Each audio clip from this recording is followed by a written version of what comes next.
Facile, hein?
Donc on va continuer.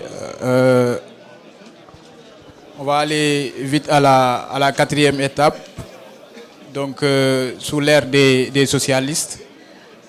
Alors on a connu, comme vient de le citer Zeyna, la transition politique qui est passée de Senghor à Diouf pendant cette période-là et le multipartisme aussi. Mais cette période a également connu des phases très importantes de l'histoire politique au Sénégal, notamment les PAS, le plan d'ajustement structurel, et qui a donné naissance à la dévaluation. Donc, et il est important aussi de s'appesantir un peu sur ce point-là, de s'arrêter, parce qu'au contexte où nous sommes, on a vu que il y a certaines, en tout cas, des gens qui veulent nous faire croire qu'il nous faut restructurer la dette. Alors que pendant la période historique de ces passes-là, on avait appliqué ça sous les contraintes, bien sûr, des bailleurs, des instituts financiers internationaux, notamment la FMI et le FMI et la Banque mondiale. Ils nous avaient imposé la restructuration. Et on a vu là où ça nous a mené. Ça nous a mené à la dévaluation. Au lieu de changer, mais ça a empiré la situation. Donc c'est pourquoi quand le Premier ministre dit « Nyo bagne », nous tous aussi, on dit « Nyo bagne ».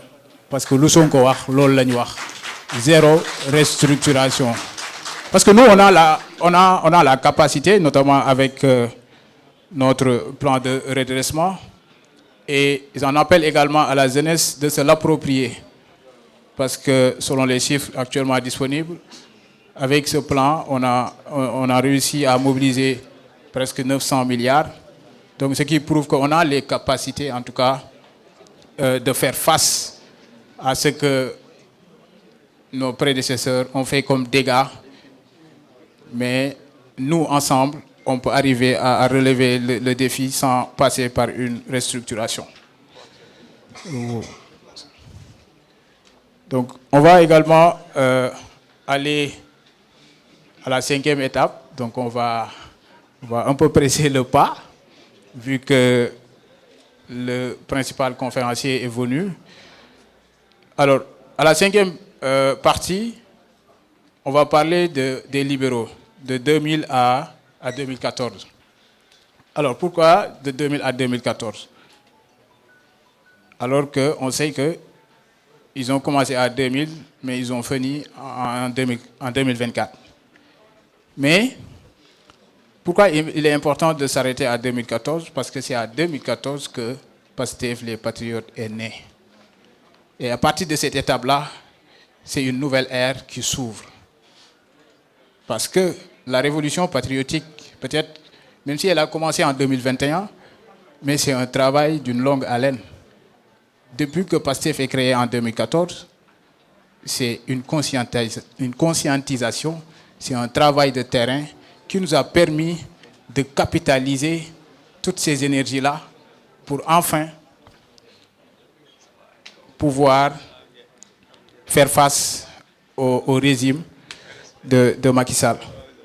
Alors,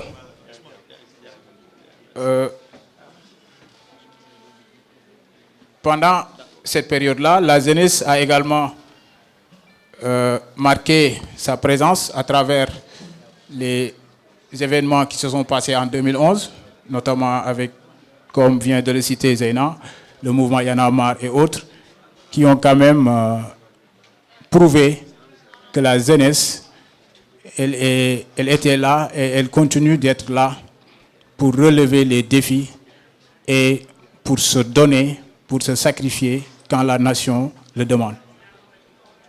Donc, on va aller à la sixième partie, sixième et dernière partie, qui concerne l'ère des patriotes, PASTEF, qui est né en 2014, et c'est un parti qui est formé par de jeunes cadres de l'administration, ce qui prouve encore que la jeunesse revient.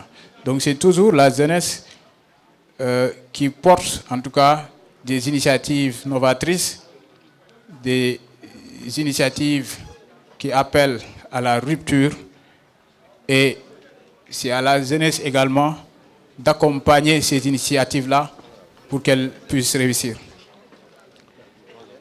Alors, aujourd'hui, la jeunesse sénégalaise, nous sommes constitués de 75% de jeunes, et dont plus de 50% sont âgés de moins de 19 ans.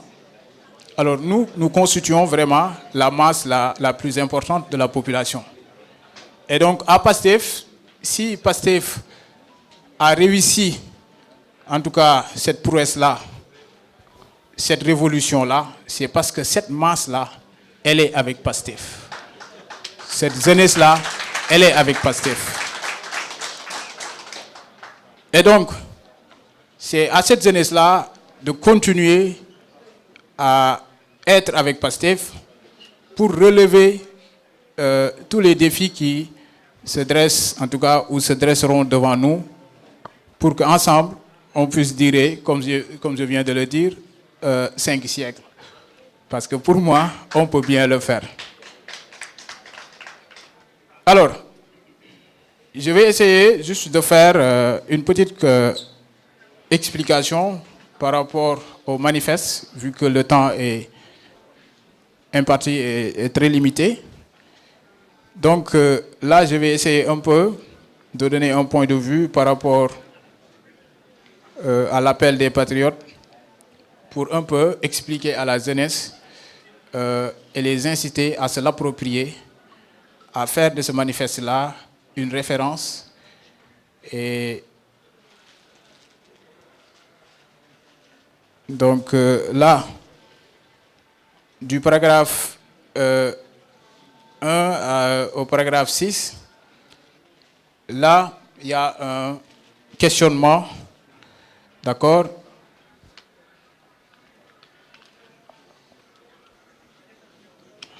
Là, on se demande